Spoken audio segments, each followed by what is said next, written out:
Okay, so I'll turn on the lights to make so you can see a little bit better. You need to label your notes.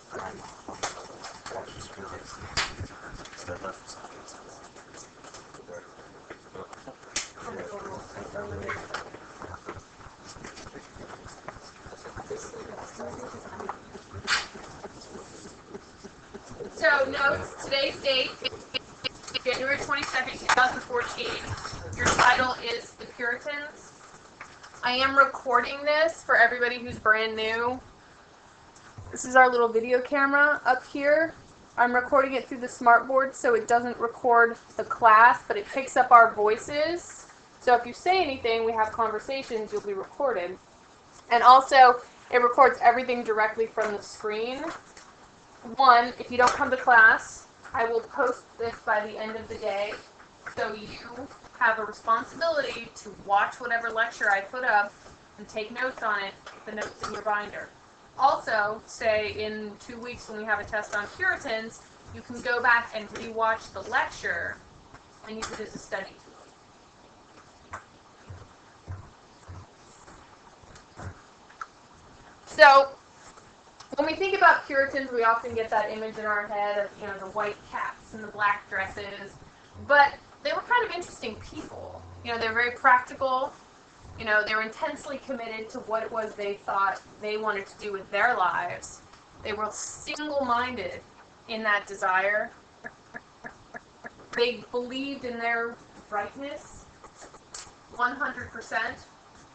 They were very industrious. Yes. Notes have to be Cornell. No. If Cornell works for you, do Cornell notes. If Cornell notes don't work for you, do it the way you want to. I'm super flexible in that. They practiced temperance and simplicity, and they were sober people. They didn't drink. They tried to minimize their lives as much as possible, not get caught up in excessive emotions, excessive consumption. They were hard workers, and they believed in this idea that they were coming to a new world to practice their own religion and to really build a religious community that reflected the will of God on earth.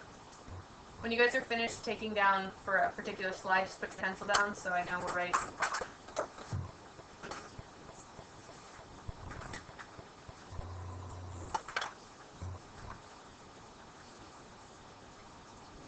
We often hear that Americans are very puritanical. In some ways, it's not a bad thing, because the Puritans were very, very hard workers. They knew who they were, and they worked towards it, not only in their personal lives, but within their communities.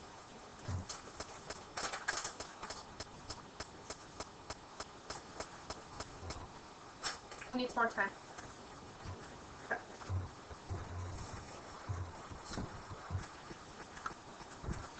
So, Puritan beliefs were a mixture of simplicity, of certainty, and doubt.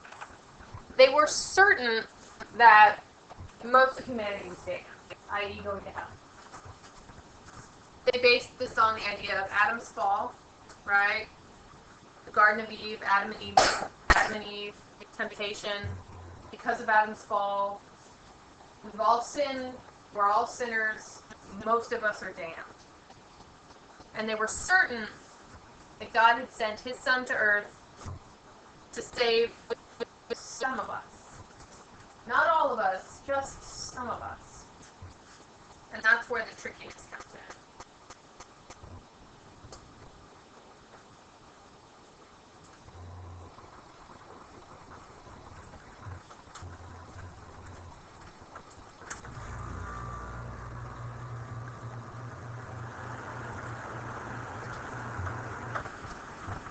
The difference now is that modern Christianity generally believes that everybody's saved, all you have to do is repent, admit that you too are a sinner, you will be brought into God's fold, and you will be saved, you will be redeemed, no matter how horrible your life is, no matter how horrible things you've done, you will be redeemed just by admitting those sins. It needs more time. Okay. The Puritans.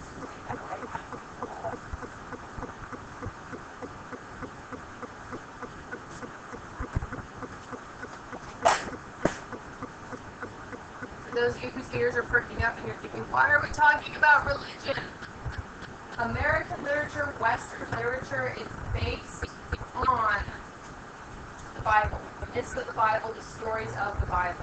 You cannot read American literature, you cannot read Western literature, European literature, without having knowledge of the Bible and the Bible stories. It's not a question of religious indoctrination. It's a question of just being knowledgeable of the world around you. You have to know the symbols, you have to know the stories. And that's where the Puritans come in. You good, Joe? Yeah. Okay. I don't want to recalibrate it. I don't want to. Some other day.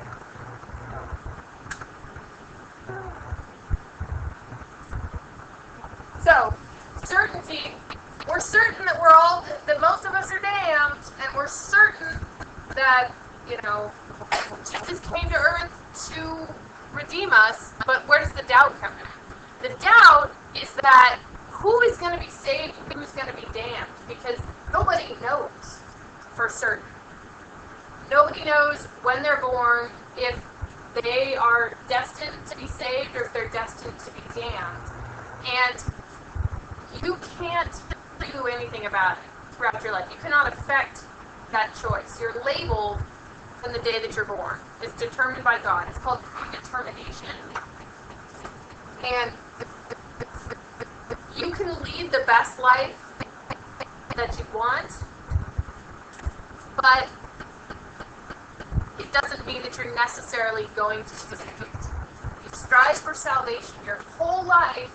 You do good things. You live up to the teachings of the church, but that doesn't necessarily mean you're predetermined to be saved. Yes. If we're all predetermined to be saved or not to be saved, what's the question?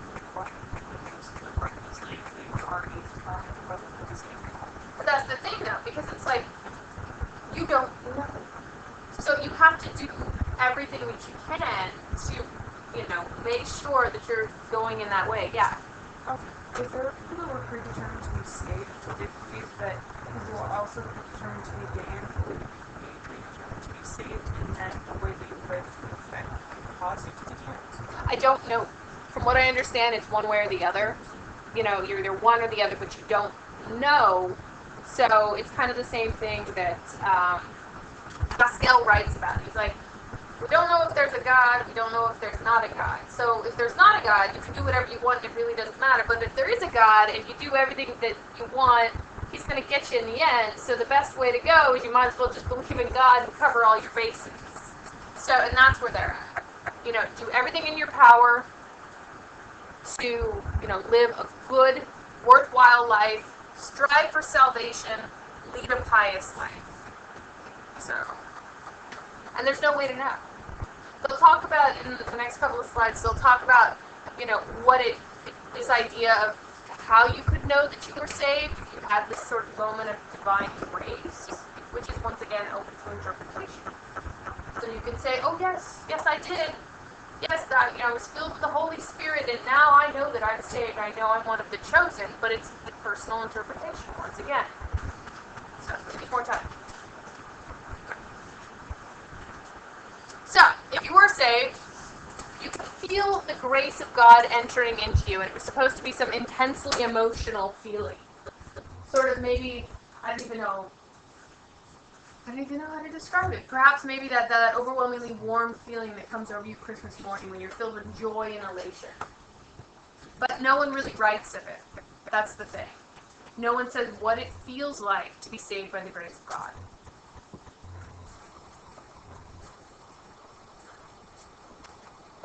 And once this happened, once you had this intensely emotional feeling, it was your job to demonstrate it.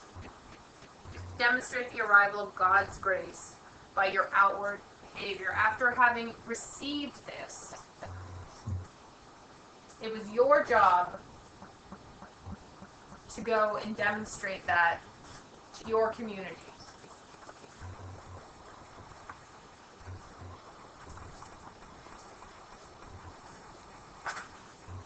And as Puritans, they didn't really believe that you were truly a part of the community until you had received God's grace, until you were reborn into this community of saints.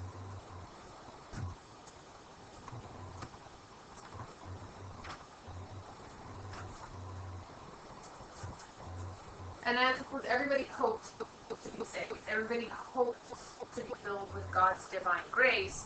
And because of that, and no one really had a description for that, it's an intense emotional experience. But we have intense emotional experiences all the time. We're moved to sadness, joy, depression, anger. What is that really? What is an intense emotional experience, and how is that actually? When does it become God's grace and not just you reacting to your world around you?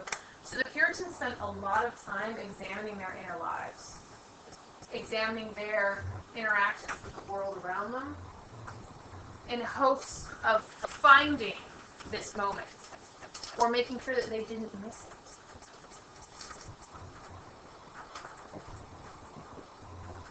Because maybe you were saved and you didn't know. Yeah, you gotta go. Okay. Same time, just, I'll record it, watch it, come see me. A tutorial. As you're examining that life, once again, you're trying to live a life that's, set up to the moral standards of your community and your church. You good, Joe? Yeah. Okay. So, the Puritan religion was an intensely personal religion. It was all about your relationship with God. It was that inner experience, looking for that intense emotional experience. It was said to be God's divine grace working through you. One of the things they believed was that they didn't need the clergy to be their sort of intermediary between them and God. They believed that they too could experience God without, an informed church official interpreting things for them. They didn't believe in the idea of a national church because, of course, they were coming from England, where there had been long-standing histories of churches run by the government eradicating anybody who was non-Catholic, Protestant. Back and forth it went. But they also believed that, it's kind of a catch-22, like they didn't want a national church, but at the same time they believed that the laws of their country, their colony, their town should be as inflexible as the laws of God. So that's there, and in their lives of love. Yes. So does that mean that they just wanted really strong laws, or they wanted laws based on their religious beliefs? They wanted really strong laws, but they also based their laws on their religious beliefs. But they didn't want a national religion, but they wholeheartedly believed that their religion was the right one.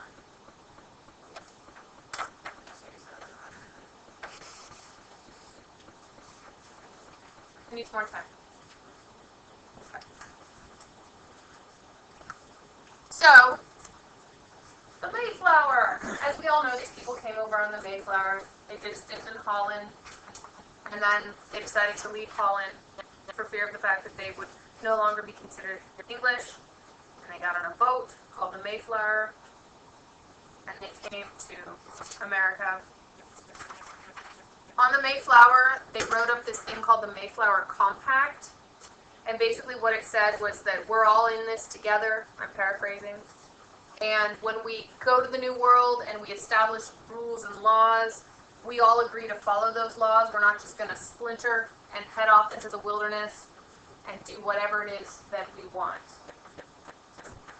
Because if there's one thing that would have killed them all very, very quickly was if they all just sort of headed out into opposite directions and tried to do what they wanted. Like, the key thing was that everybody made a community and worked together. It's sort of precursor to our own Constitution.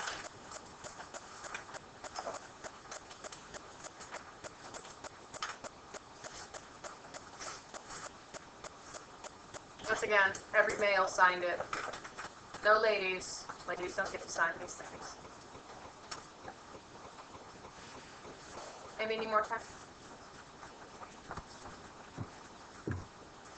So, the Bible comes into this. They see it as the literal word of God, not as something someone wrote down, but literally this is what God spoke.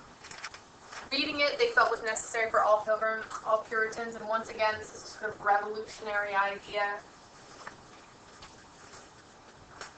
Because it wasn't that long before them that all Bibles were in Latin. And it was only the learned elite who could actually read the Bibles, and even though they could read them, they still were not allowed to interpret them. That was left up to church officials. They believed in education, they believed in educating women, especially, which was a crazy, revolutionary idea for this time. And that was because they believed that everybody should be able to interact with the Bible, everyone should be able to read it, everyone should be able to get involved with any sort of conversations about the Bible. And because they believed in education so much, they founded Harvard University. Which is kind of crazy because it was 16 years after they landed. They're still working stuff out, but they're like, we need a college.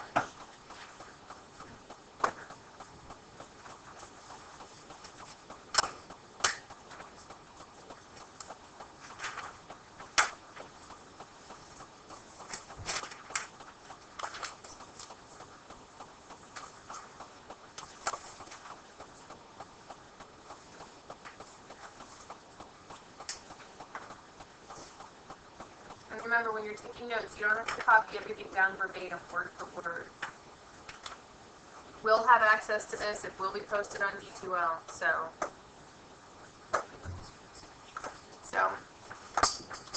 we're going to talk about Puritan literature because that's where we're headed. The Bible's the foundation.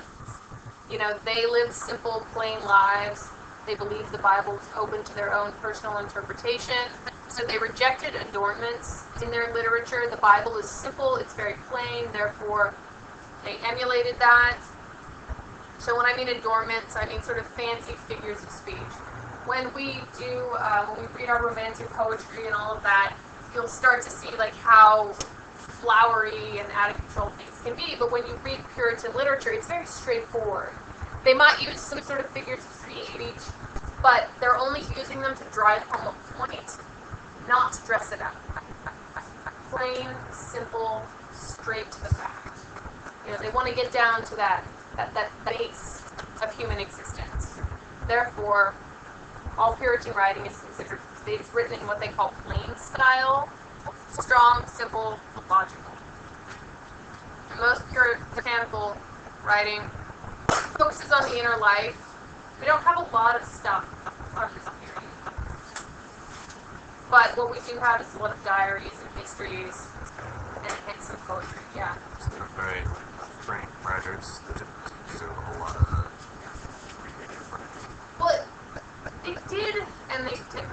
You have poetry, but at the same time, it's a style. It's still artistic. It's still beautiful, but it's very,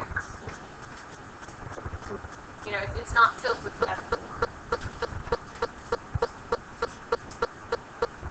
And because of the fact that they considered their inner lives so important, they reflected upon their own souls.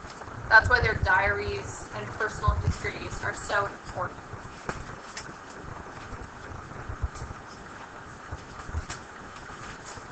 So personal writings, they pay attention and they examine themselves.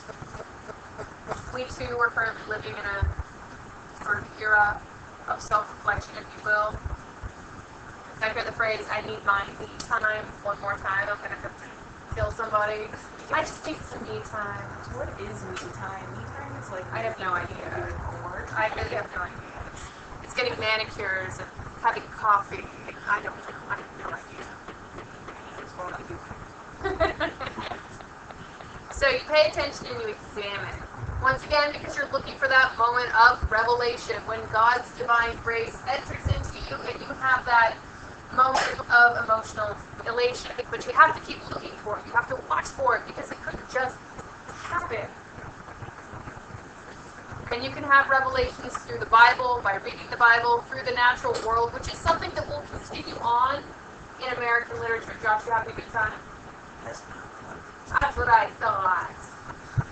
When we read the Romantics, they continuously believe that they pull up these sort of Puritan beliefs and they run with them. They continue to believe that you can go out into nature and have some sort of transcendent experience, and that idea of transcendence is the idea of God. flowing through you. And then, of course, God's interaction with the events in the world shaping the way things happen. Records not only the moments when the physical and spiritual cross, but when they diverge as well. Because they're not just focused on their lives and their spirituality, they also talk a lot about the physical world pulling away from the spiritual world and trying to remind themselves to come back to it. You'll see that a lot in Anne Bradstreet's poetry. She talks about losing physical things when her house burns down, but pulling back to that spiritual, coming back, to what does she have? Like the true gifts are the spiritual gifts. They're not the physical ones you hold in your hands. Because ultimately, we're all striving for eternity. We're striving, to have that good life. So hopefully you are of the predetermined few who get to go into heaven. So we're going to look at 3 different famous Puritans because these are the 3 people that you're going to read a little bit from. William Bradford came over on the Mayflower. He wrote the Mayflower Compact. He also wrote of Plymouth Plantation. You guys read a little excerpt of it. It's quite large. It's a very important manuscript. If you're ever in Boston, it's in the State House. You can go look at it. Yes. Well, not the original, as original as it can get. Because the document in and of itself was published a bit when it was written, but ultimately it was lost for quite some time until the 1800s. What they're assuming is that some revolutionary soldier probably picked it up and took it back to England during or after the Revolutionary War, and they found it in someone's library, a leather-bound vellum copy of this thing, and they ended up publishing it in the 1800s. And then in the late 1800s, they finally brought it back to America as a sort of historical document.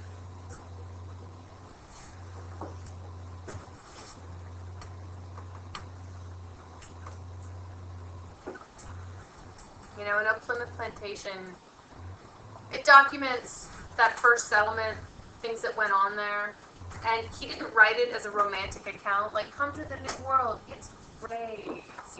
He wrote it as a truthful account. This is how hard it is. This is what we're dealing with. This is what we're building. These are our hardships. These are our joys. So if you're interested in historical reading, this is a good one. Who needs more time? Okay. So, Anne Bradstreet, she's the first American poet. Not just the first lady poet, but she's the first official American poet. Yes, at this time we're not technically Americans, but we're still British citizens living not even in colonies. But she is considered the first American poet, and she was indeed famous in her lifetime, which is a big deal. Yeah. I believe it was her brother-in-law who took her poetry back to England and published it under a surname of something like a lady poet from the New World, something like that. And there was a bit of an uproar, but at the same time, people were still respected her for it, and because of that, she continued to write her entire life. And she was very educated, had a first-rate education for the time. One of the things they don't talk about when she talks in her poem about her house burning is the fact that something like 700 books burned when her house burned down in the New World. What you think, 700 books, whatever. That was quite a large library, especially to have in the New World, to have brought over on a ship. So it was quite a loss for her. That's not much for you. How many books do you have in your house? A lot.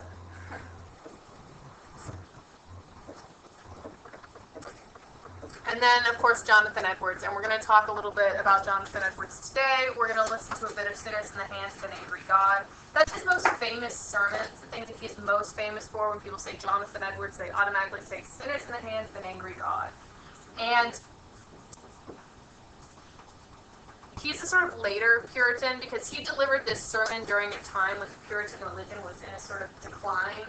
People weren't as interested in it, and because of that, they had started to admit people to churches who hadn't had that moment of divine grace, if it will, who were not considered saints.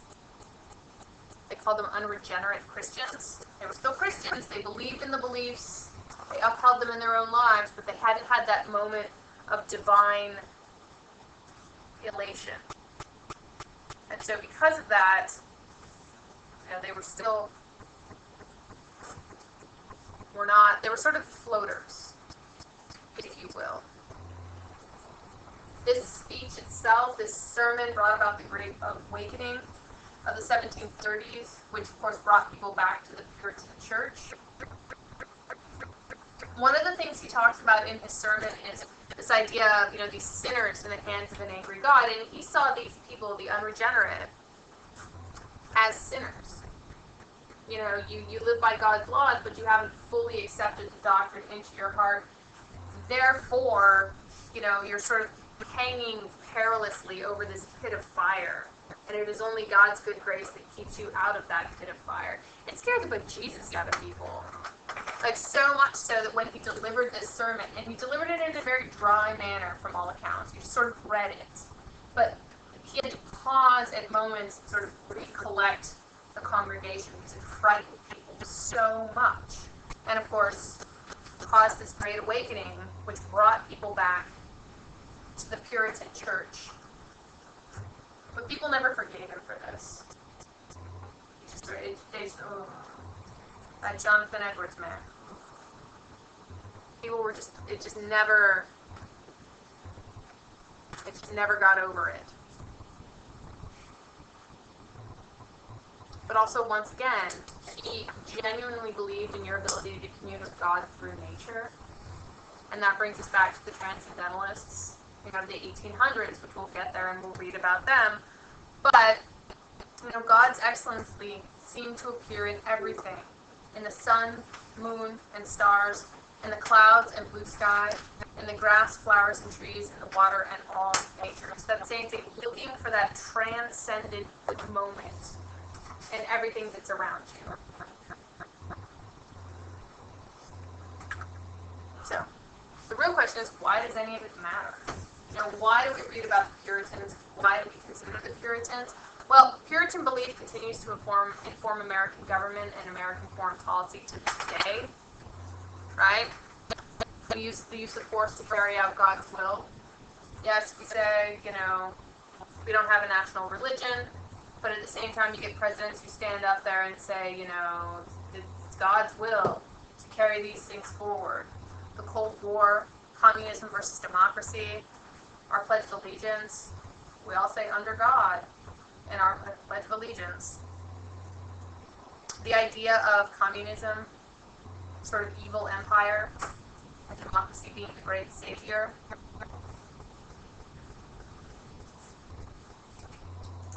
America believes that God is on our side. We strive to convert other countries to democracies. Our divine mission is to spread democracy.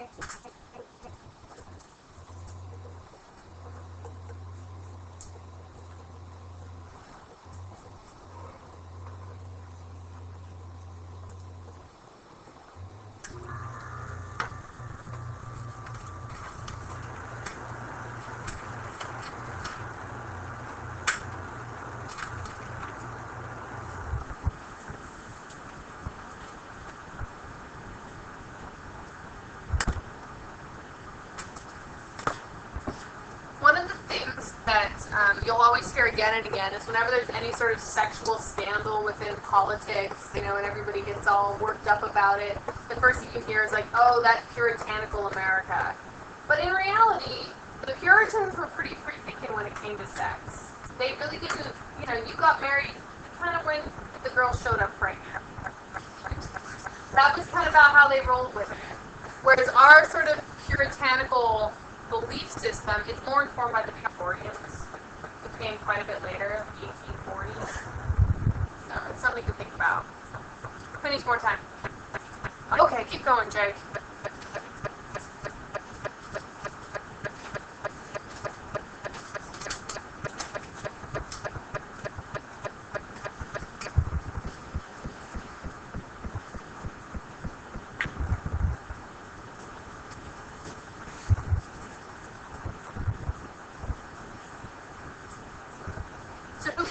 God into the pledge of allegiance. You know? You know? So, but hold on. Relevant question. I don't know who, but Okay. on the Pledge of Allegiance, I heard somewhere that was like originally a flag company that put that together. Yeah. What's the history on that? I guess. I only know a little bit about it. I know it was sort of something that got adopted. I read up on it last year, but I only remember a little bit. But I can look into it for you. Yeah, I heard it's like an advertisement for original. Yeah. Does anybody know who put the under God into the Pledge of Allegiance? The Boy Scouts. The Boy Scouts did First with the Boy Scouts. it. Jake, you good? Awesome. So, does it matter? Does history matter now that you know just a little snippet about puritanical beliefs? No, Tyler? Tyler thinks no. What do you think, Jake, was important? Okay. Does history matter? Yeah? Do you think it matters to your reading of literature?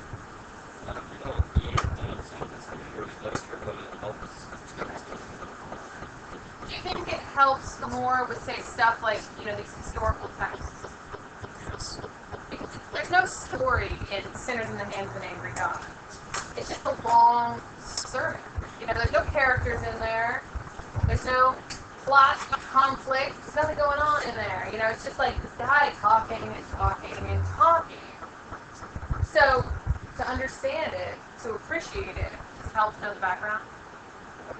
Right, because now that we know it's not just sinners, it's these unregenerate Puritans who haven't had that moment of divine grace, and that's what he's talking about. That you people who are accepting our church doctrine but are not going all the way, having these moments, not looking for them, not seeking for them, not striving for them in your own personal life, are walking a real perilous line.